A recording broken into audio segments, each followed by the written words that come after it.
Qaysi metall zichroq, o'smi yoki oltin? O'smi. Muz nega suvda cho'kmaydi? Zichligi suvnikidan past. Olmos yonadimi? Ha. Suvchi. Yo'q. Qaysi metall pichoq bilan kesish mumkin? Natriy. Grafit elektr tokini o'tkazadimi? Ha. Eng qattiq tabiiy modda qaysi? Olmos. Havoda eng ko'p uchraydigan gaz? Azot. Nafas chiqarishda eng ko'p ajraladigan gaz? Azot. Qon tarkibidagi asosiy metall? Temir. Oqartirgich sirka bilan aralashtirish mumkinmi? Yo'q. Oqartirgich mikroblarni o'ldiradimi? Ha. Temirdagi zang moddasi asosiy kimyoviy tarkibi? Temir gidroksid. Alyuminiy nega tez zanglamaydi? Yuzasida oksid parda hosil qiladi. Gazlangan ichimlik ochilganda nima ajraladi? Karbonat angidrid. Tabiiy gazning asosiy tarkibiy qismi? Metan. Tabiiy gazga nima uchun hid qo'shiladi? Sezish uchun. Osh tuzining formulasi? Natriy xlorid. Ichimlik sodasining formulasi?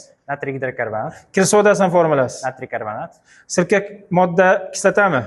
Ha. Etanol qanday modda? Spirt bir atomli. Benzin organik moddami? Ha. Plastik organik moddami? Ha. Qaysi gaz yonishni kuchaytiradi? Kislorod. Valijon o'quvchim 1 daqiqa davomida 25 ta savoldan 25 tasiga to'g'ri javob berdi.